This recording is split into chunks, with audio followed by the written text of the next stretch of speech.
Hi, welcome to Chandra's Kitchen. இன்னைக்கு நம்ம நிகழ்ச்சியில கத்திரிக்காய் முருங்கைக்காய் சாம்பார் எப்படி செய்யறதுன்னு பார்க்கலாம். இதுவரைக்கும் சந்திராஸ் கிச்சனை சப்ஸ்கிரைப் செய்யாதவர்கள் ரெட் கலர் சப்ஸ்கிரைப் பட்டனை பிரஸ் பண்ணி சப்ஸ்கிரைப் பண்ணிக்கோங்க. கூடவே பக்கத்தில் இருக்கிற பெல் பட்டனை பிரஸ் பண்ணுங்க. எங்களுடைய அப்டேட்ஸ் உடனுக்குடன் உங்களை வந்து சேரும். மேலும் மற்ற வீடியோக்களை பார்க்க மெனுவில் உள்ள வீடியோ பட்டனை பிரஸ் பண்ணுங்க.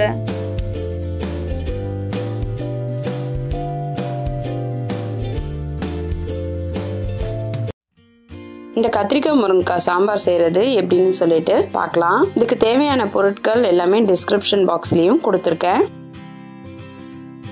முதல்ல கடாய் வச்சு 2 ஸ்பூன் எண்ணெய் ஊற்றிக்கலாம்.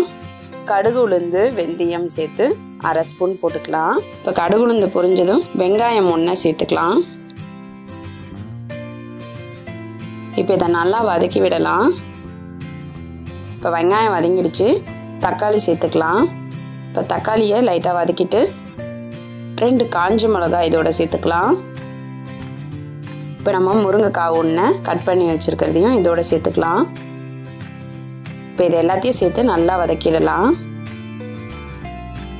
அடுத்து 3 கத்திரிக்காவை கட் பண்ணியிருக்கேன், அதையும் இதில் சேர்த்துக்கலாம். இப்போ இது நல்லா வதங்கிடுச்சு. இப்போ நம்ம குழம்பு மிளகாத்தூள் 2 ஸ்பூன் சேர்த்துக்கலாம். சாம்பாருக்கு தேவையான அளவு உப்பு சேர்த்துக்கலாம்.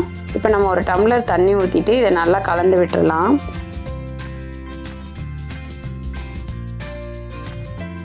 காய்களை நல்லா வேக வச்ச பின்னாடி புளி கரைசலை சேர்த்துக்கலாம். அடுத்து நம்ம வேக வச்சு எடுத்து வச்சிருக்க பருப்பை இதோட சேர்த்துக்கலாம். இப்போ இதை நல்லா கலந்து விட்டுருங்க.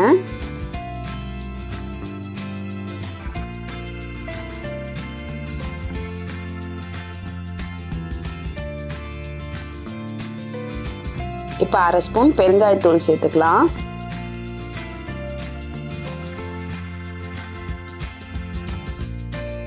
இப்போ இதையும் நல்லா கலந்து விட்டுருங்க.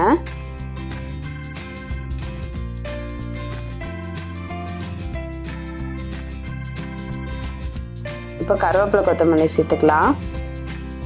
ஒரு துண்டு வெல்லம் சேர்த்துக்கலாம். இப்போ இதை நல்லா கலந்து விட்டுருங்க. இப்போ இது கொதிக்கட்டும்.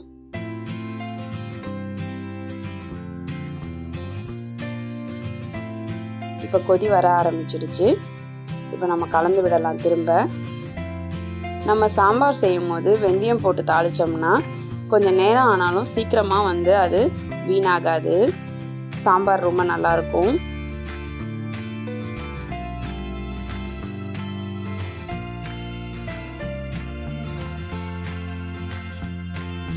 இப்போ நம்மளுடைய கத்திரிக்காய் முருங்கைக்காய் சாம்பார் ரெடி ஆயிடுச்சு.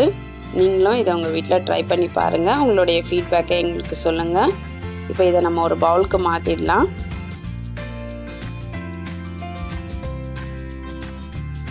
மேலும் இது போன்ற சுவாரஸ்யமான தகவல்களை அறிந்து கொள்ள எங்கள் சந்திராஸ் கிச்சனை சப்ஸ்கிரைப் செய்யுங்கள். உங்களுடைய கமெண்ட்டை கமெண்ட் பாக்ஸில் போடுங்க. லைக் அண்ட் ஷேர் பண்ணுங்கள்.